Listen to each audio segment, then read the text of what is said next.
ওমা, এইটা কি গো? এটা সজনে পাতা ভাজা। ওমা, এটা কি ভাজা? এটা সজনে ফুলের বড়া। ওমা, এই ছোট বাটিতে আবার কি? এটা হলো সজনের ডাঁটা। ওমা, এই ঝোলটা কিসের? এটা হলো ডাঁটা দিয়ে মাছের ঝোল, খেয়ে দেখ দেখি। এ আবার কি খাবার? সজনের পাতা, সজনের ডাঁটা, সজনের বড়া, পুরো গাছটাকেই তো বসিয়ে দিতে পারতে। ওটা আবার বাকি রেখেছো কেন? এই দেখেই তো আমার খিদে সেরে গেছে। তুমি খাও এগুলো, আমি সব খাবো না। এই সময় এইগুলো খেতে হয় বাবা, এইগুলো খেলে আর অসুখ বিসুখ করবে না। তুই তাড়াতাড়ি খেয়ে নে দেখি।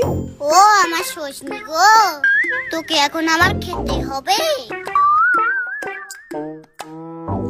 ফোড়নটা কিনা মাংসের হাত চিবাচ্ছে, আর আমি ডেটা।